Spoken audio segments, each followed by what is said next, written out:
If you have a 2022 Samsung 8K TV and you have power but no picture on screen, then most likely you have a defective One Connect box. This box belongs to the TV with model QN75QN800B and has the model code SOC80002B. In this video, I'm going to show you exactly how we diagnose and fix it. For those of you who don't know me, my name's Nick. I started Nick's TV Repair over a decade ago and since then have fixed over 1,000 One Connect boxes.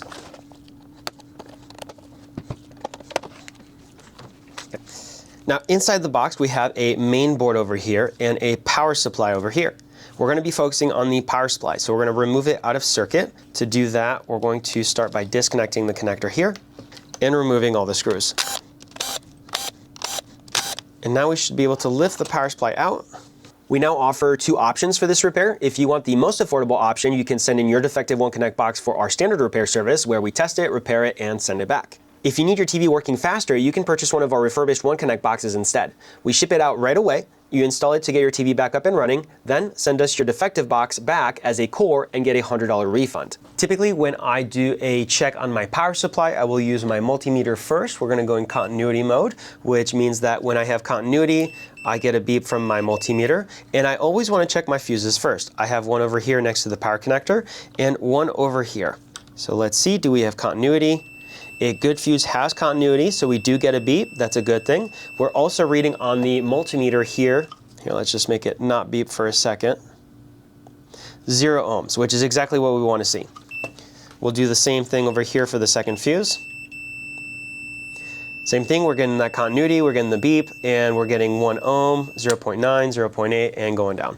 So that tells me that both of the fuses on this power supply are working. That makes it a little bit harder for the diagnostic. Typically, when this first fuse blows, we'll see issues with transistors over here. When this one blows, sometimes it's these guys, sometimes it's these guys. Because neither of my fuses are good, I'm going to assume all of these are good. There is one more spot that I'd like to check, which is these 4 over here. So they are covered in silicone, so it's going to be a little easier for me if I flip the board over and take a look at them from the back. We'll see 3 legs poking out. One in the center, a little bit above, and then 2 below. It's going to be a little hard for you to see from the top angle, but we're going to make it work. With my negative lead, the black lead, I'm going to go on the center pin, and with the red lead on the lower outer pins.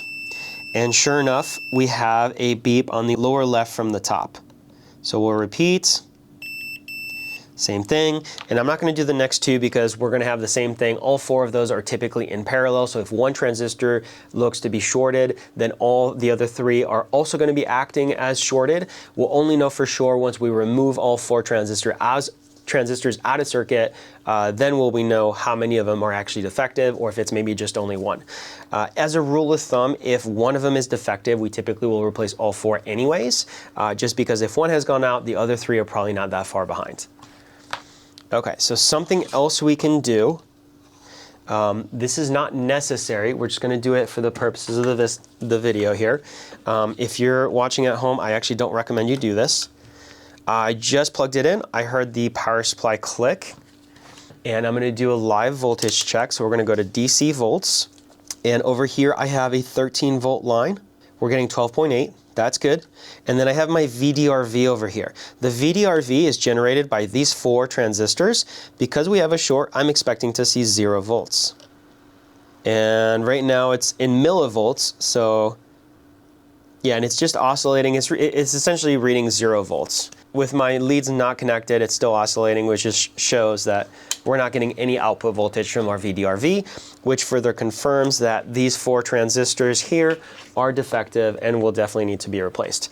So whenever we see a TV turns on, but we don't get picture on screen, these are the 4 guys that I'm going to look at first. If I have a dead no power fault, then I'm usually going to see a blown fuse, and I'm going to be looking at these transistors here or these transistors here. Okay, before I actually start working on it, I'm going to discharge my power supply. We just powered it on, so we're using our discharging tool to discharge the filter capacitors till the red light is gone. There we go. Now it's going to be safe to work on it. Again, I do not recommend that you do the live voltage check. If you did the continuity check and you found a short, there's no need to go further. We're going to clear off the silicone here on the front side, and it's a little bit difficult to do. I'm using my needle nose pliers. We want to be gentle and careful because there are ceramic capacitors embedded inside of this silicone. We obviously don't want to damage those.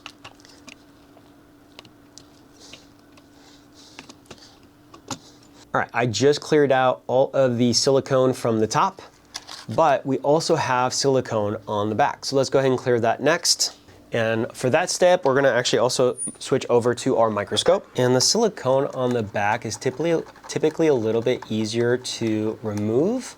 It's a little bit more frail, whereas the one in the front is kind of gummy, and it's like removing a chewing gum. It's very difficult and annoying. So I'm just getting the bulk with my thicker, less precise tweezers. Don't do this with your nice tweezers. You're gonna bend the tips. And this is just to remove the bulk of it. And what we're gonna do is we're gonna do a second pass here in a second with our metal brush. Spending an extra couple minutes making sure that we're properly cleaning the area will make it a lot easier when we get to the desoldering process. If we have any silicone remaining on the joints before we start our desoldering, the heat will not transfer from the iron into the solder joints. And so that's why it's very important to make sure we have that very clean surface. And this is also a very messy process, so I'm doing a lot of cleaning along the way. And usually when it comes to desoldering, I like to start by adding solder. It's a little counterintuitive, but what this allows me to do is get good flow on the joints. There is also a little bit of flux embedded in my solder, which does also help with flow. If you have a defective OneConnect box that you would like to send in for us to fix, we do offer the flat rate services, which come with a 1-year warranty, and those are available on our website, which I will link in the video description down below. And one thing we'll notice is the bottom two legs are a lot easier to get good flow on than the center top leg. And that's going to be because the pads on the board are a lot smaller on the bottoms than they are for that top center leg. On a lot of more compact boards that fit in tight spaces where you have no fans, just like the OneConnect box, often what companies will do is make the boards very thick, and the pads that the components solder to actually act and behave as heat sinks. And that can make it a lot harder for the desoldering process. So what I'm doing here is I'm focusing on the desoldering of the bottom legs, and then we'll worry about the top center leg down the line.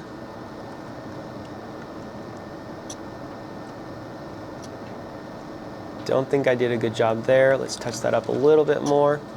And what we want to do is we want to make sure that our legs are loose, and they are. Let's keep checking. Yes, yes, yes, and yes. Let's flip the board back over. Next, we're going to unscrew and remove, well, just unscrew the screws. There's also a plastic spacer here. We definitely do not want to lose that. As you can tell, there is a metal tab on the back of these transistors. There's also a silicone pad that's acting as an insulator to prevent power from going from the metal tab of the transistor into the heatsink. And this insulation, washer on the end of the screw does the same job. So that's why we want to make sure to not lose them. All right, so now we can lift the transistors off the heatsink. And this last one is stuck, so I'm going to use my needle nose. There we go. All right, so what I'm going to do with my needle nose pliers is hold onto the transistor from the bottom. I have the board slightly hanging off the table, and I'm going to pull it out, just like that.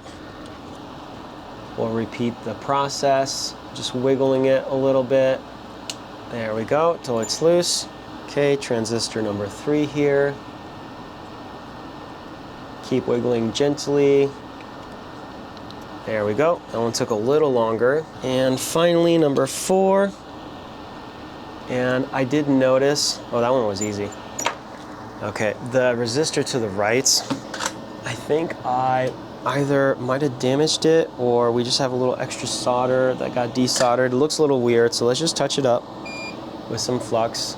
Okay, no, it looks fine. It was just the solder looked weird. I'm also gonna do a quick check in resistance, and we're getting 9.95 kilo ohms, which confirms the resistor is actually displaying the proper resistance, so it's okay, it's not damaged. So now that the transistor is removed out of circuit, it's gonna be a lot easier for us to desolder.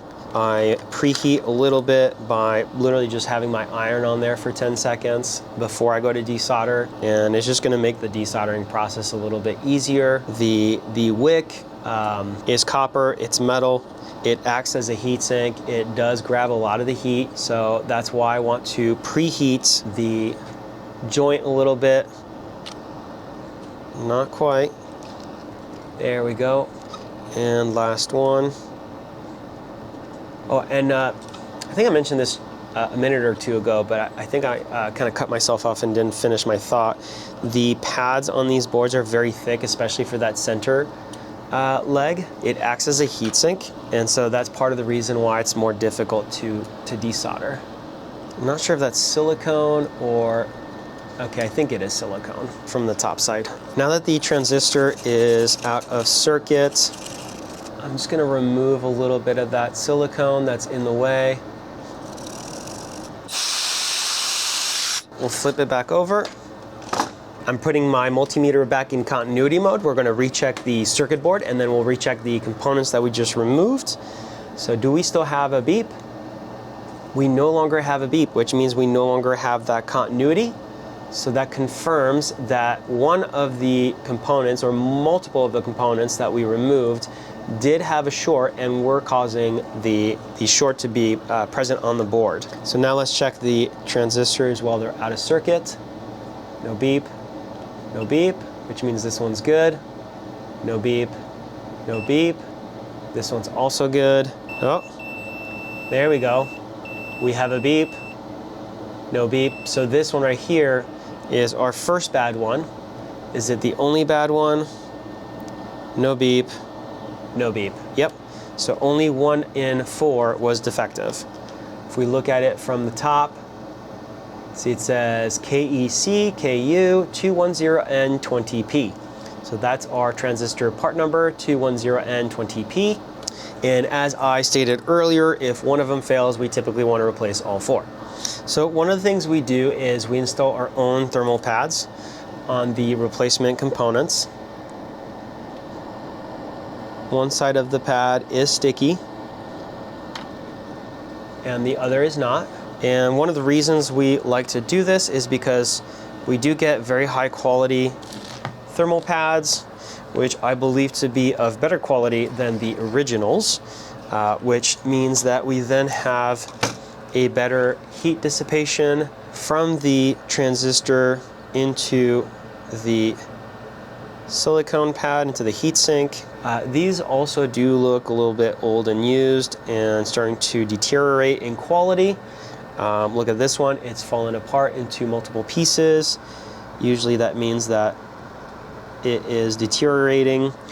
Just like thermal paste also isn't forever, which is why you should almost always replace it.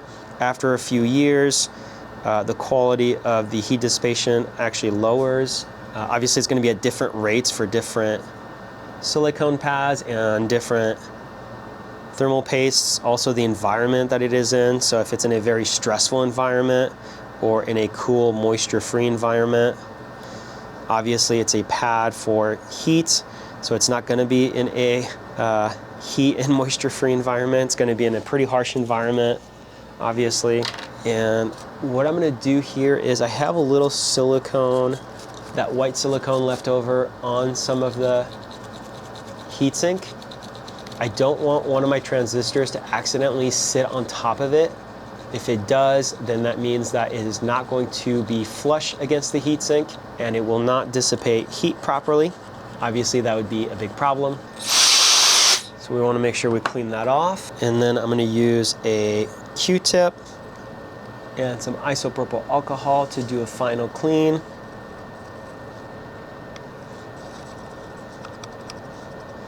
Now, as you can tell, obviously the center leg is a little bit forward. So on my transistors, I'm going to do the same thing. We're going to bend the center leg forward a little bit. We're going to feed it through and bend it so that the screw hole lines up with the heatsink. If you're not sure what to do next, go to the link in the description and fill out the contact form.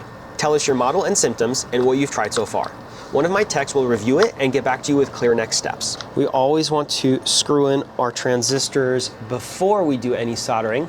If you unfortunately solder the transistor down before you screw it in, then almost certainly the screw hole will not line up properly and you'll have to redo your solder job.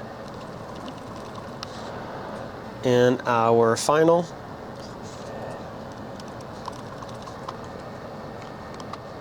And we definitely want to make sure that these are nice and snug. Obviously not too much so that we strip them, but just got to make sure these are really good, really tight against the board. Now we can flip it over and we can now start our soldering process.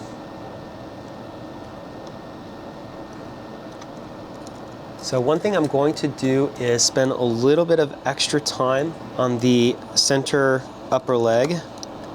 Put a little extra solder. And the reason for is on the desoldering process, as you recall, the lower two legs were a lot easier to desolder. And that's because the pad is a little smaller, does not act as a heatsink, whereas that top one is a much larger heatsink.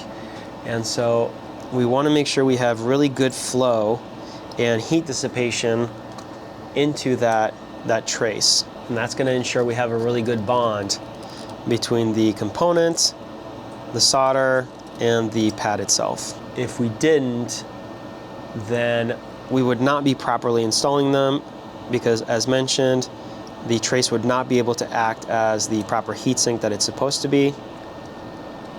I'm slipping and sliding everywhere here. The lower legs, that's okay to go a little faster as long as the joints look good, which they do. And the upper leg, just a couple extra seconds again. And there we go.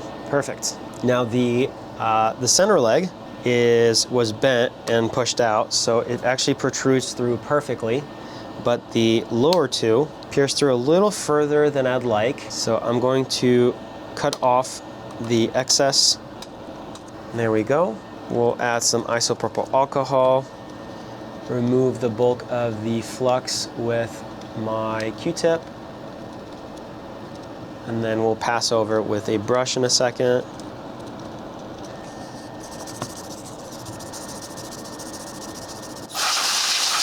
All right, final quick inspection. Everything looks good. Yes, yes, and yes. All right, I think that was all 4 of the components that we needed to replace. We did not have any issues with our fuses, so we're all good there. I think we're ready to do a live test. So I guess just to be sure, we're going to do one final test, and we're going to go from the middle leg to the outer legs, and I just slipped. Oop, slipped again. And we don't have a short, we don't have continuity. So after replacing and installing our good transistors, obviously the short didn't come back. Let's go ahead and plug in the unit. We got our click, which we did before. Back to DC mode. Let's recheck our 13. It should obviously be there. It is. And now the VDRV, which we did not have before, and we now do. So we have 50.3 volts. And that's, of course, DC volts. And I'm using the test points over here on the right. I highly recommend you only use the test points and not the pins. You could easily slip and cause a short. So that's why I like to use the test points. But now that we have recovered our VDRV voltage output, that now means that the screen can get the power that it needs to display the picture, and that will resolve our no picture faults. So we'll go ahead and install the power supply back into the One Connect box, and that will conclude our video. If you found the video helpful or useful, make sure to leave us a like, subscribe for more content, and thank you for watching.